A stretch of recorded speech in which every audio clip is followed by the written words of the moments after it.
When Amerzone, the first video game by Belgian comic artist Benoit Sokal, was released in 1999, it was a critical and commercial success, despite some clear technical limitations and the game's overall simplicity compared to the standards of the time. However, Sokal's talent for crafting a compelling imaginary world rooted in a realistic setting paved the way for his second career in the gaming industry. Sadly, Sokal passed away in 2021, and this remake has been dedicated to him by Microids. The story should be familiar to many, but it revolves around the theme of a journey, specifically a quest to return a mysterious egg to Amerzone, a fictional country located in South America. In the 1930s, Alexandre Valembois led an expedition into this mysterious land with a group of companions, each of whom would shape the nation's history in their own way. Valembois, driven by ambition and the desire for academic recognition, stole the egg of the white birds during the expedition. Now at the end of his long life, the elderly explorer is haunted by guilt and begs a journalist to help return the egg to Amerzone. This journey, meticulously planned and undertaken aboard a vehicle of his own design, the Hydra Float, is a voyage through the memories of others, across a world that feels lifeless and wrapped in a constant sense of melancholy. Compared to the 1999 original, the story remains largely unchanged.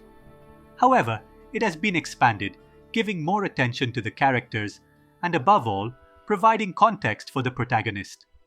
While the protagonist remains silent as in the original, they now exhibit a touch more personality thanks to small details, subtle animations, and especially a journal that gradually fills with their thoughts throughout the adventure.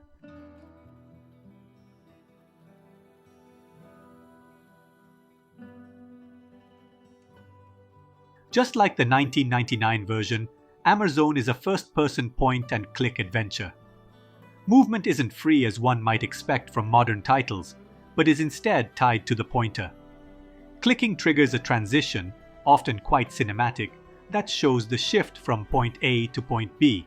At first, this system may feel outdated, but it doesn't take long to get used to and even appreciate, especially alongside the small modern touches added to the interface, such as the ability to skip transitions and use fast travel.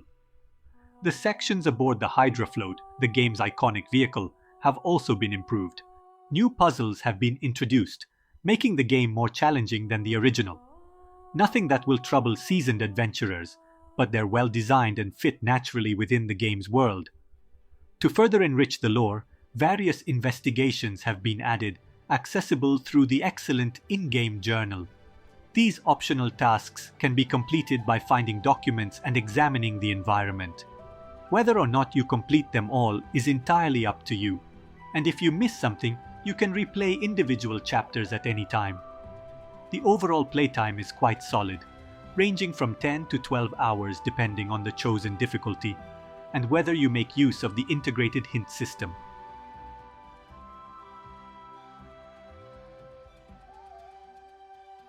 A great job has been done to bring Amerzone up to the standards of a mid-budget 2025 production.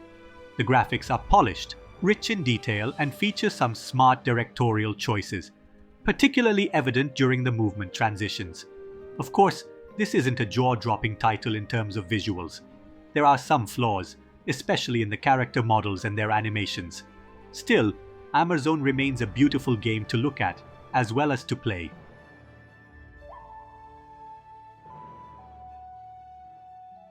Those familiar with the Siberia series will surely recognize the name Inon Zur, a highly talented composer who, joined here by Ori Zur, enriches the game with a beautifully crafted melancholic soundtrack.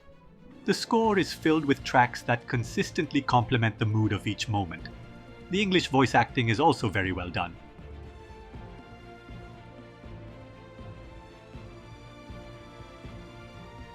Amerzone is an excellent remake in every respect.